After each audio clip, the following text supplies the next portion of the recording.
The morning dew kissed the medicinal herbs in Nolan Reed's garden as the sun peeked over the misty mountains of Mistalo Valley. His calloused hands moved with practiced precision, selecting leaves and roots with reverence.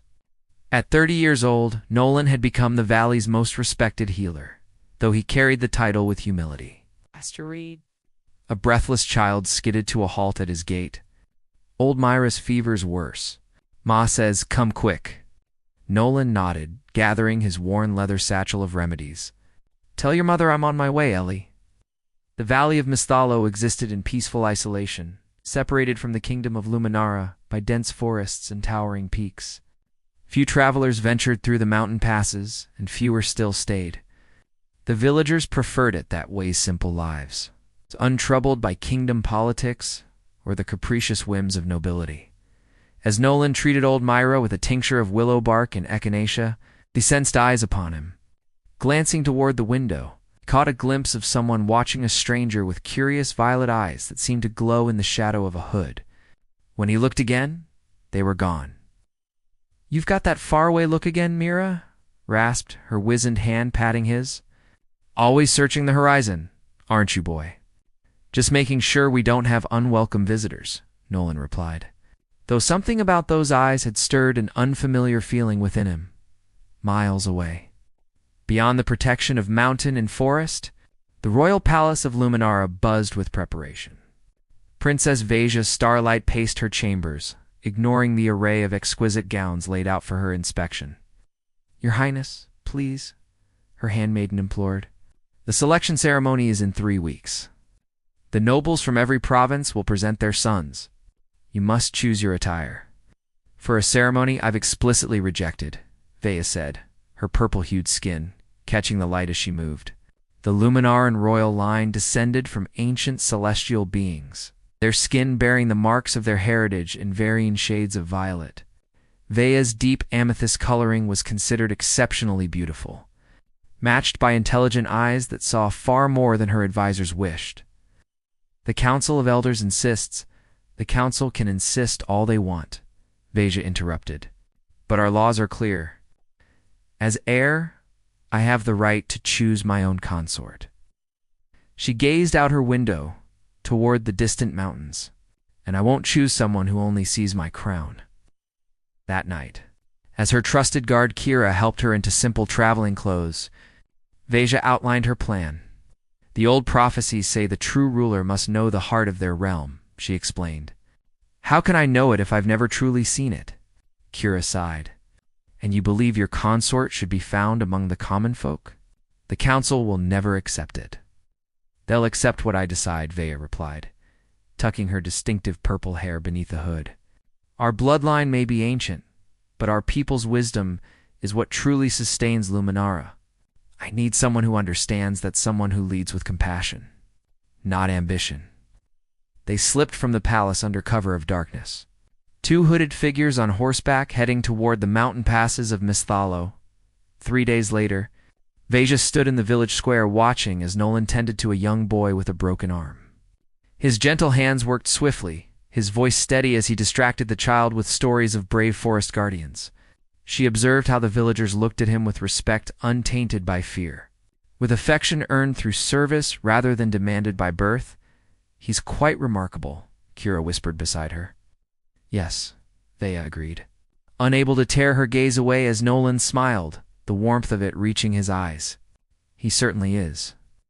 What she couldn't know was how their fates had already begun to intertwine, like the roots of ancient trees meeting beneath the soil, invisible yet unbreakable. The stranger with violet eyes appeared again 3 days later. This time at Nolan's door, as dusk painted the valley in amber and gold. She introduced herself simply as V, claiming to be a scholar researching traditional healing methods. Something about her eccentrified yet carefully restrained told Nolan she wasn't from any nearby village. But her interest seemed genuine, and Mistalo had always welcomed those seeking knowledge. "These mountains hold centuries of healing wisdom," Nolan explained as he showed her his workshop the following morning. Dried herbs hung from the rafters, and shelves lined with jars of tinctures and salves filled the small room with a symphony of earthy scents. "My grandmother taught me to listen to the plants. They tell you how they wish to heal. Vea's fingers hovered over a jar of purple salve.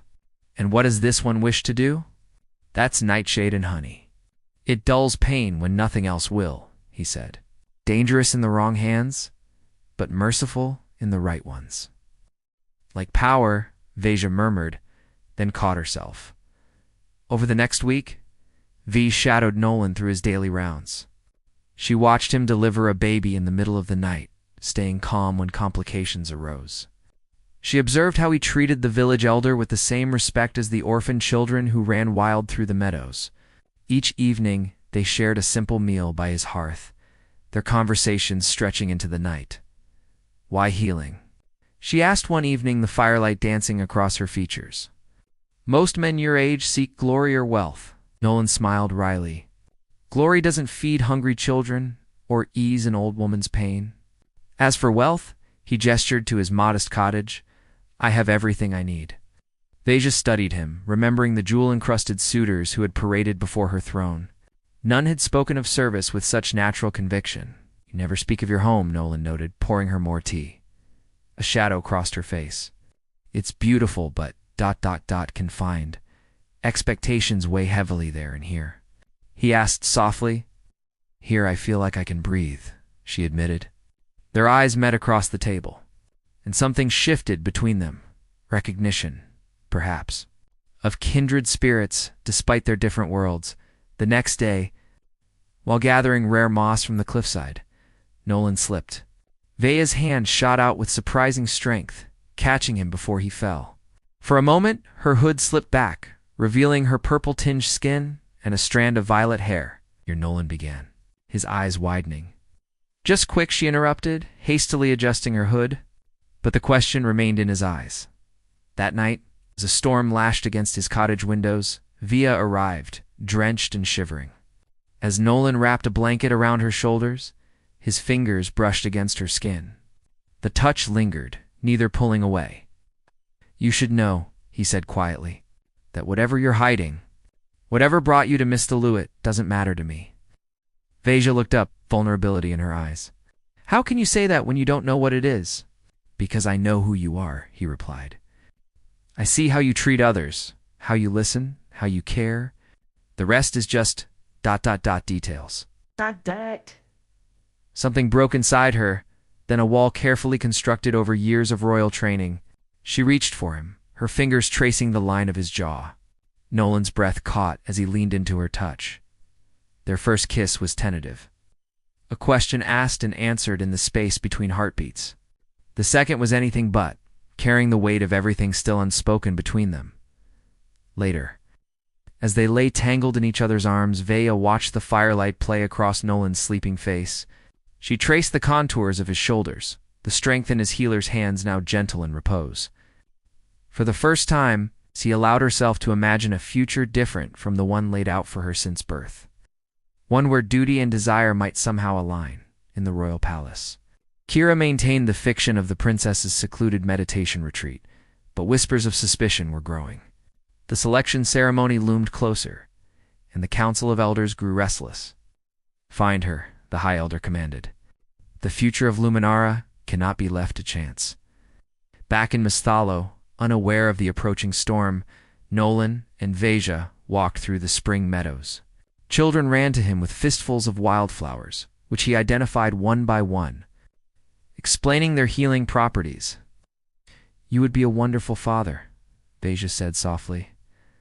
Nolan smiled, something wistful in his expression. Someday, perhaps, when I find someone willing to share this life. The weight of her secret hung heavy between them. That night, as they sat beneath the stars, Veja made her decision. No matter the consequences, she could not build their future on a foundation of half-truths. Nolan, she began, there's something I must tell you about who I really am. The mountain air grew still as Veja's words hung between them. She stood, letting her hood fall away completely, revealing the full glory of her violet hair cascading down her back like a waterfall of amethyst. In the moonlight, the celestial markings on her skin, subtle swirls and patterns that told the story of her ancient lineage became visible.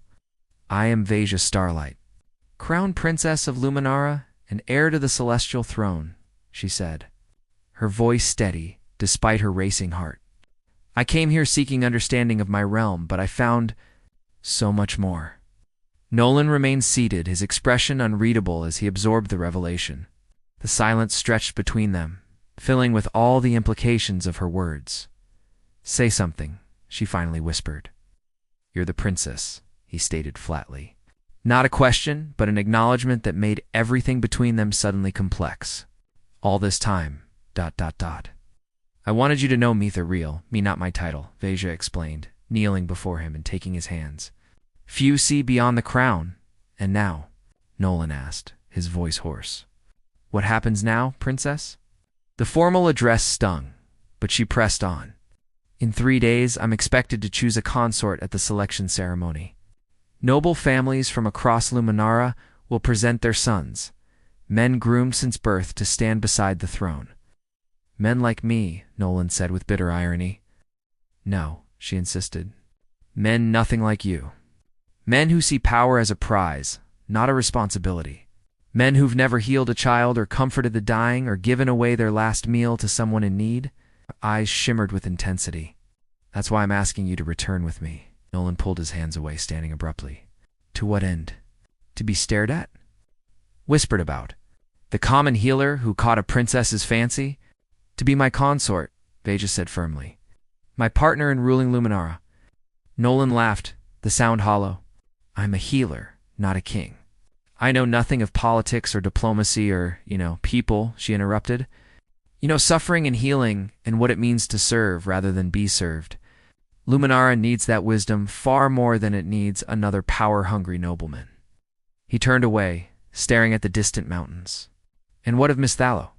These people need me, they do, Veja acknowledged. And you've served them faithfully. But consider how many more you could help with the resources of a kingdom. Consider the healing knowledge you could spread, the changes you could make. Nolan was silent for a long moment. When he spoke, his voice was quiet but resolute. I need time to think. The following day, Nolan went about his duties mechanically, his mind elsewhere. He sought counsel from Elder Tom, the only father figure he'd known since his parents died. A princess, eh? The old man chuckled after hearing a carefully edited version of Nolan's dilemma. Aim high, don't you, boy? I didn't aim at all, Nolan protested. It just ... happened. Elder Tom's weathered face grew serious. Life rarely asks if we're ready for its gifts or its burdens. The question isn't whether you're worthy of her world, but whether you can remain worthy of yourself within it. That evening, as Nolan gathered his thoughts, a royal contingent arrived in Misthallo. Kira had sent word of potential danger, and a dozen palace guards now surrounded Veja in the village square, much to the astonishment of the locals. Your Highness, the captain bowed. The council grows concerned. The selection will proceed as planned, Veja interrupted, her royal demeanor firmly in place. With one addition to the candidates? The captain's eyes flickered to Nolan, who stood at the edge of the gathering.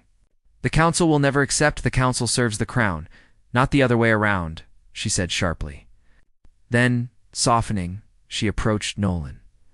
The villagers watched in stunned silence as their healer faced their princess. I've given you no time. And I'm sorry for that, she said, loud enough for all to hear. But I must return now. The question is whether you'll come with me. Nolan looked around at the village that had been his whole world, the children he'd delivered, the elders he'd tended, the simple life he'd built. Then he looked at Veja, who represented an unknown future, filled with challenges he could scarcely imagine.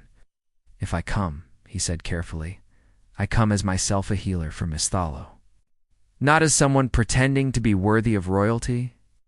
Veja's face broke into a radiant smile. It is precisely because you don't pretend to be worthy that you are. She held out her hand. The palace awaits, Nolan read. Are you brave enough to heal a kingdom? As the sun set behind the mountains, casting long shadows across the valley that had sheltered him all his life, Nolan took her hand in with it, a step into an uncertain future.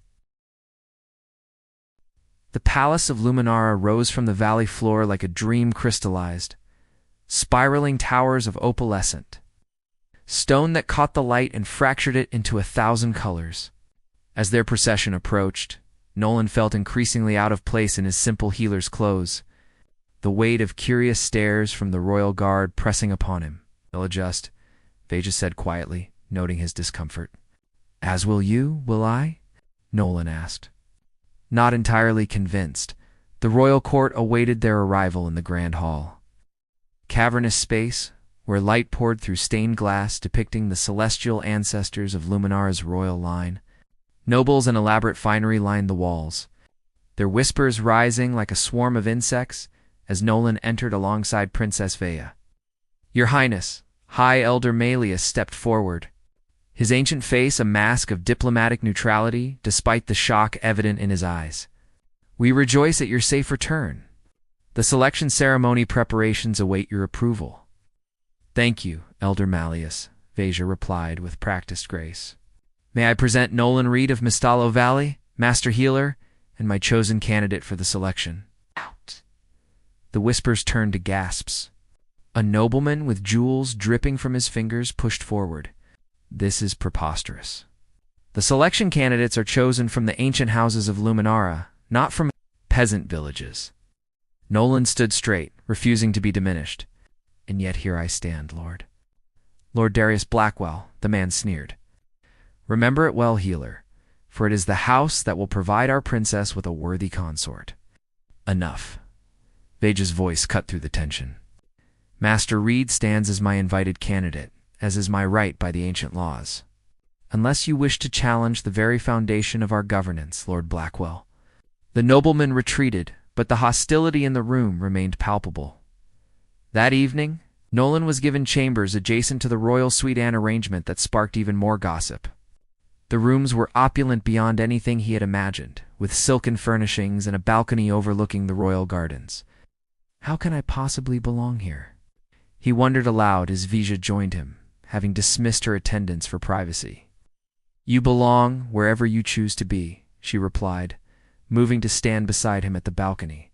"They fear you because you represent change, and the powerful always fear change." "They fear me because I'm not one of them," Nolan corrected. "And they're right to worry. I know nothing of court politics or royal protocol."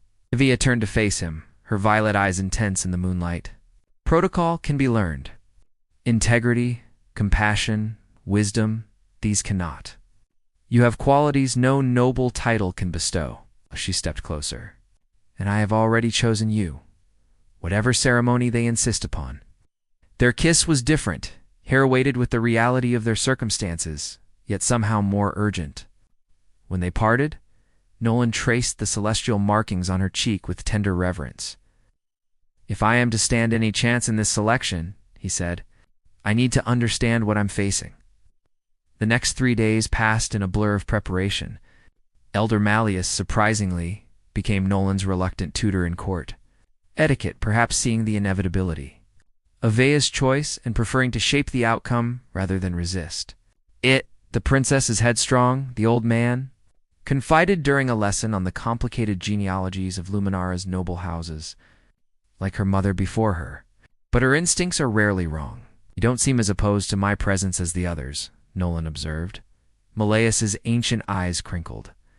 "I've lived long enough to see tradition preserved through change, not despite it.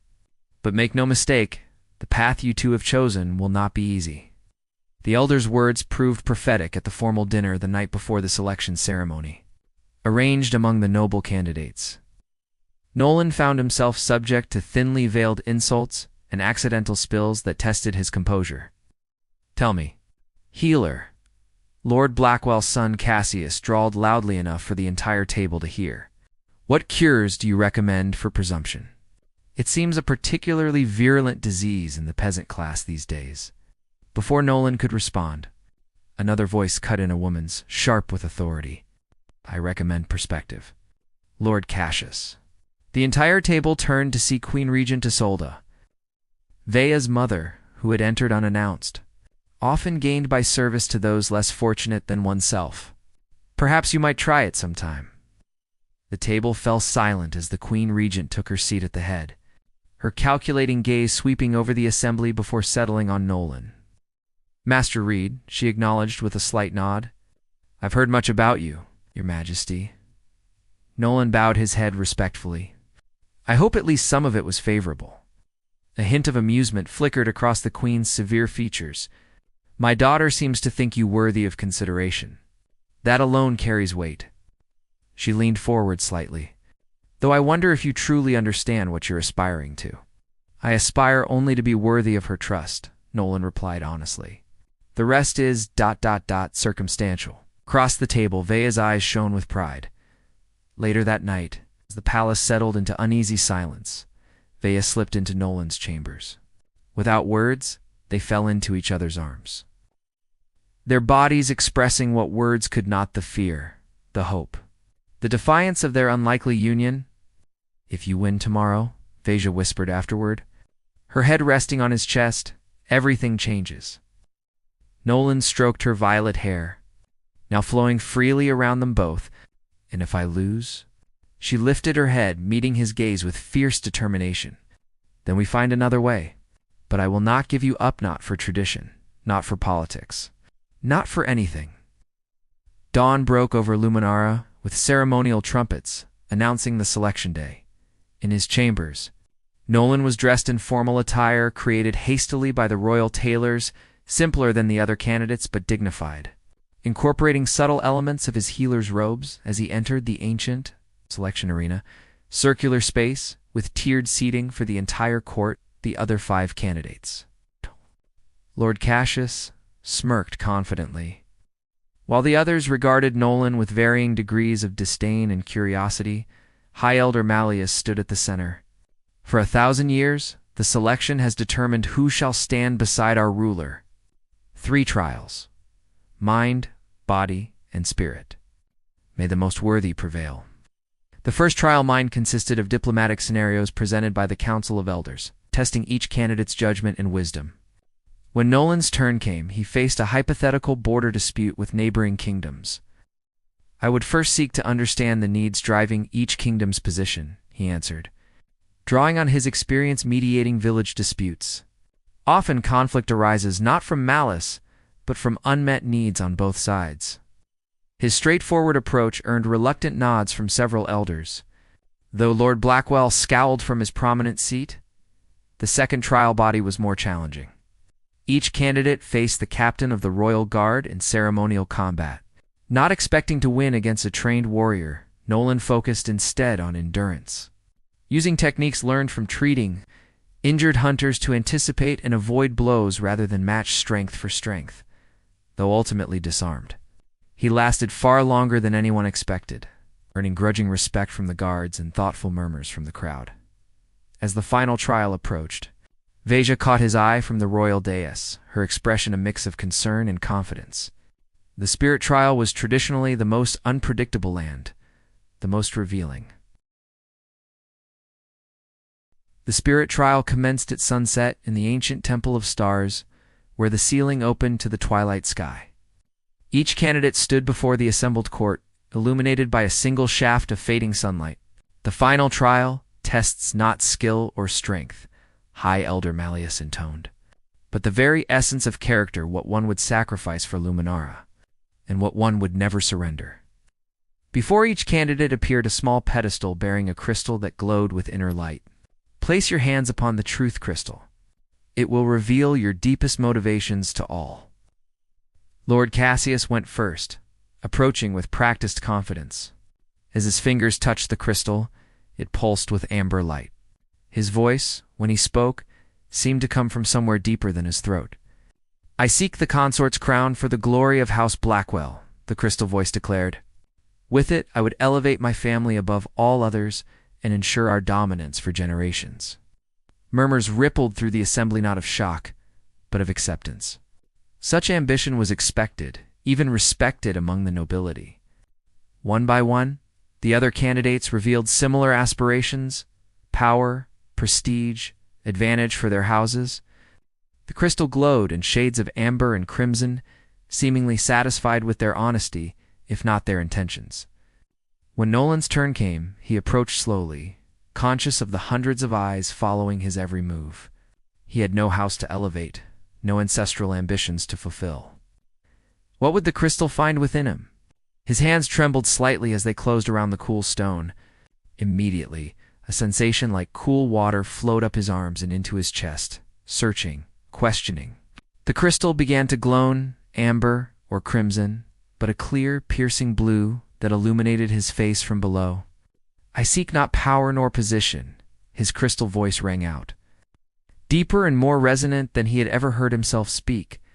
"I come bearing only what I am, a healer, who would tend the kingdom as I tend my patients.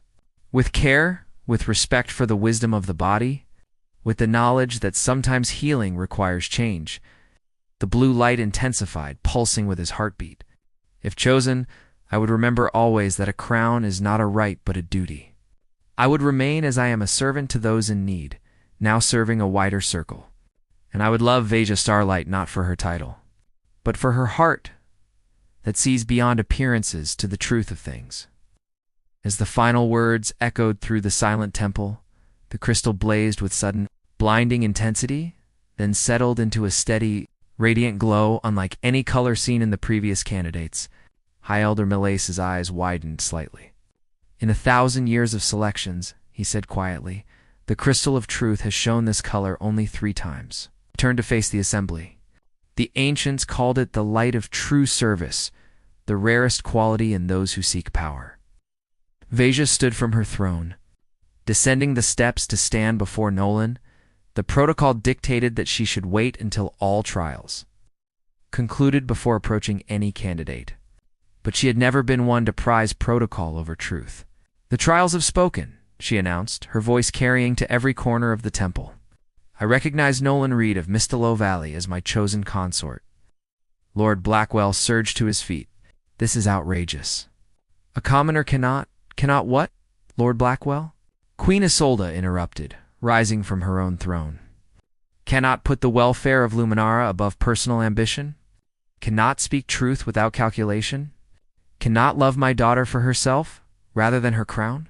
She surveyed the assembly with regal authority.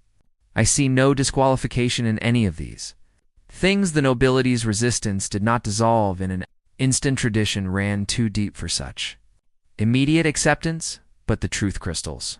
Judgment carried ancient weight that even the most conservative lords hesitated to challenge openly."